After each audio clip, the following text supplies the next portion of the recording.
Hey, it's Tommy with How to Get More Out of Your Breakup Than Just Heartache. We are in Module 6 already. My goodness. We are talking about Finance 101. And hey, sorry for it to sound so collegiate, but we are talking from the School of Hard Knocks. Are we not, people? All right, today I've got a little mantra for you. Submerge in the purge. Here's what you'll discover. How to save money when you have nothing to save.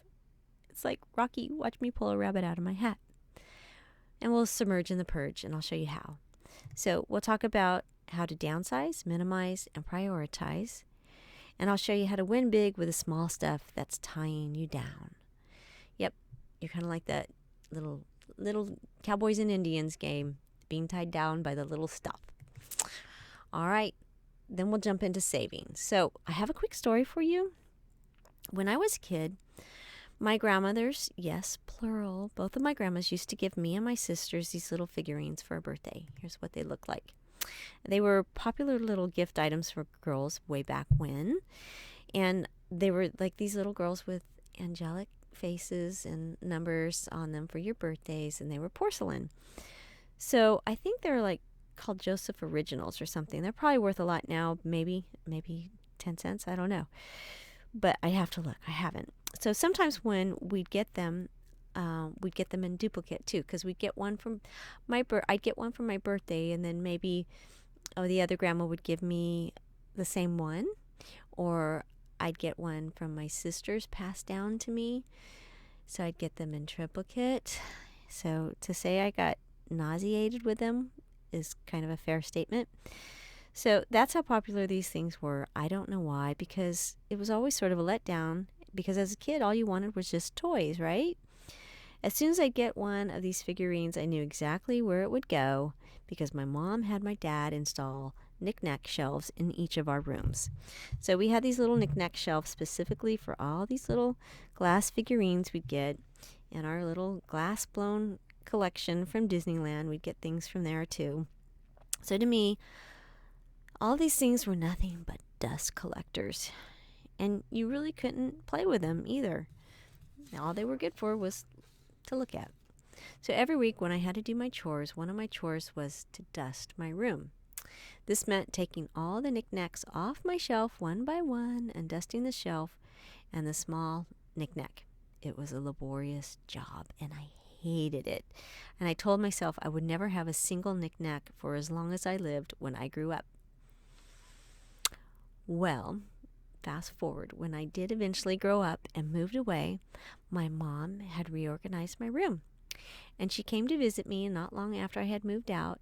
And when she did, she had a big box with her. And I thought it was going to be something really great, like a new coat, something that I needed, or a pair of boots.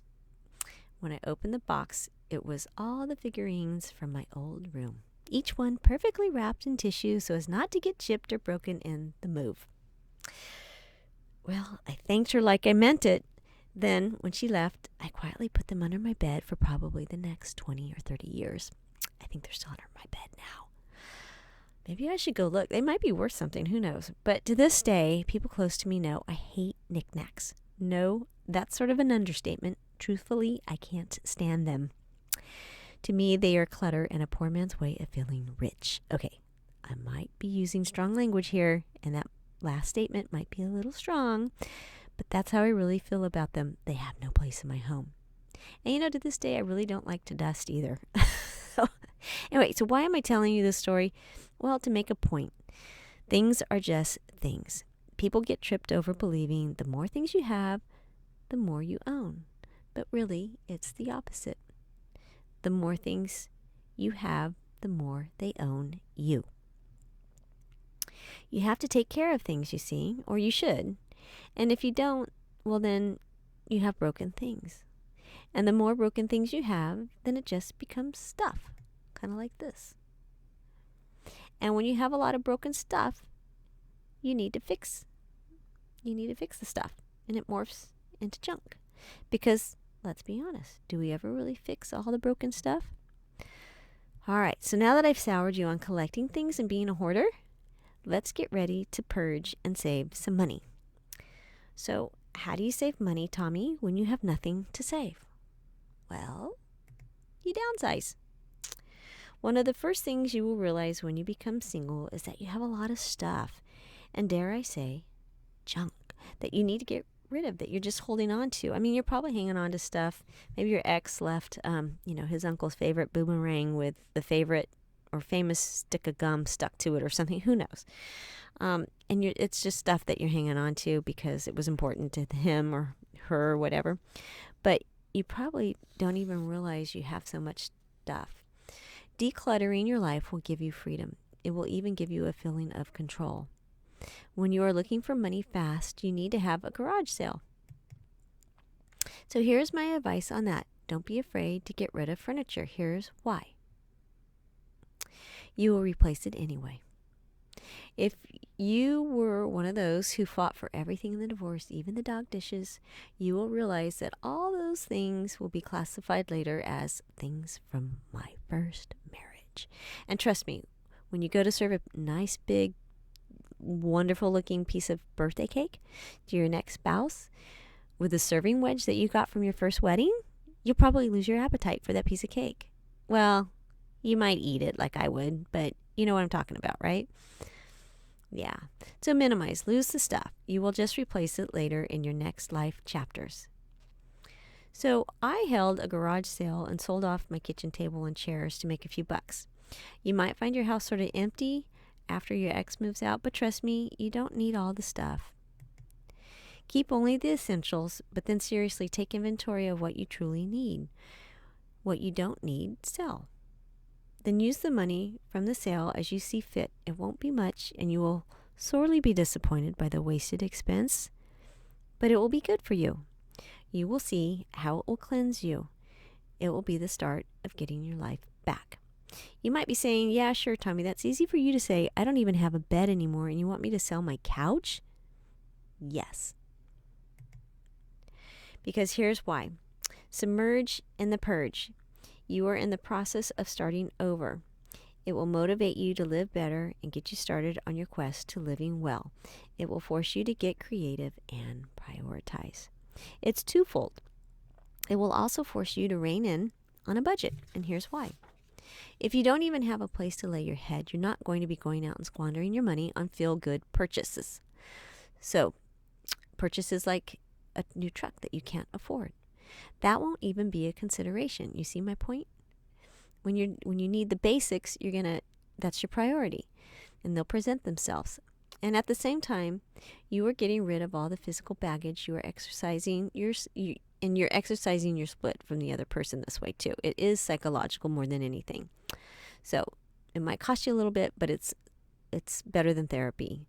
It's a quiet but effective way of gaining the control back in your life and establishing more closure. And trust me, it won't take you long to replace everything either.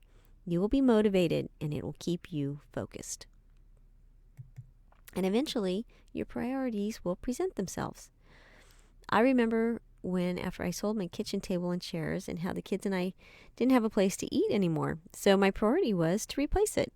So I went to the discount furniture store, and even then I couldn't afford 4 chairs and a table too. So I staggered my purchase. I bought the table one week. The next week I returned and bought 2 chairs. Then the next week I returned, and they only had one matching chair left, so I bought it, and that's all we needed was 3 chairs. So that was how I replaced my chairs into my table. Eventually I learned how to shop like that and to shop at thrift stores, and in time I was able to start socking some money away. So I'll get to that part in just a minute, how you sock some money away. But one of the first things I did was filed for, dare I say, bankruptcy. Yes, I had a bankruptcy. And you can also say BK. It sounds a little better that way. We were about $40,000 in debt at the time of our divorce, and I didn't see my way out of it. Most of the debt was from my ex's business, and some of it was from my schooling, and another part of it was from living expenses too. So it was all pretty much credit card debt. So filing for bankruptcy, it's not as scary as it sounds. I mean, if you can do the paperwork of filing for your own divorce with a paralegal, you can definitely do the paperwork for doing a bankruptcy. And even if you didn't have a paralegal and didn't do all the paperwork, filing for bankruptcy really isn't that much more difficult. I'm just saying that if you had the paralegal and you had all that paperwork together anyway, it's just kind of a slide in from there. So, I remember the day that my bankruptcy cleared was the day that I finally felt the weight of the world lift off my shoulders.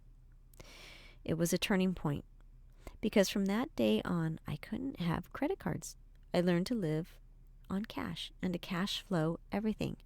And I got so good at it that I was able to start putting $25 a month into mutual funds for the kids. Okay, I know that doesn't sound like a lot, but it was for me. And I eventually was able to sock a few grand into my savings account. It was liberating. I learned how to live within my means, and if something broke, I learned how to fix it. So, moving on. How do you save money when you have nothing to save? So, how did I go from broke to having money to save? 2-word answer. I budgeted.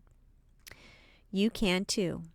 And I highly recommend following Dave Ramsey. He's the guru on getting out of debt and living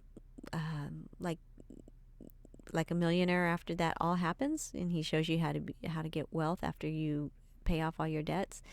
So he has a free budgeting program called Every Dollar. So Google Dave Ramsey, Ramsey, Every Dollar. It will set you on a path. Then follow him because he has like a 3-hour national radio show 5 days a week. And listen to him. It will get a good dose of it every day, and it keeps you in the mindset you need to be in for saving money. So like if you're going to the store or you're going out with friends or you're doing something, you'll hear his voice kind of talking to you like, oh no, that's not the wise thing to do, whatever. So it just keeps you in that mindset. So really submerge yourself in that stuff. So, Dave wasn't around when I went through my divorce. So what I did was I kept a planner.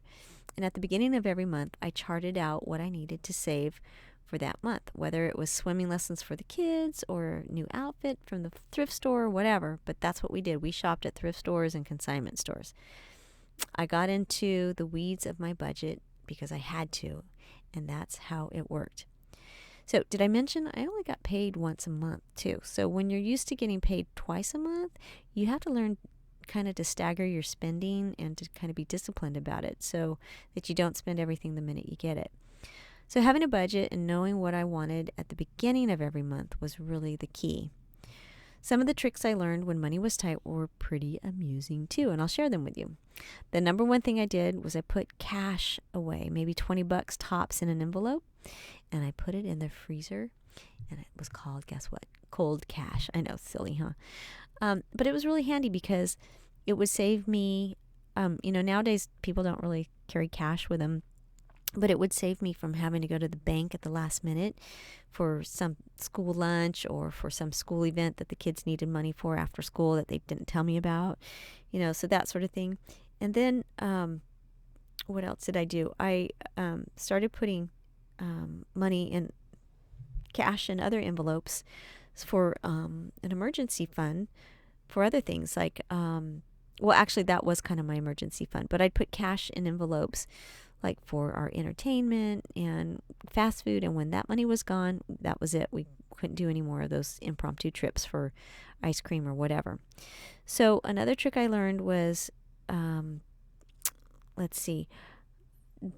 one for like birthdays too. Put money aside for birthdays because there's something psychological about having cash and spending cash.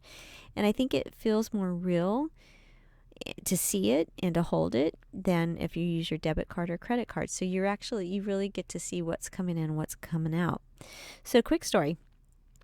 This is one thing that I did, and my son and I still laugh about it to this day. When he was in first grade, McDonald's used to have what's called, they had their 39-cent Sundays. So they would sell hamburgers on Sunday for 39 cents. So guess who was driving through the drive-thru on Sundays stocking up for the week?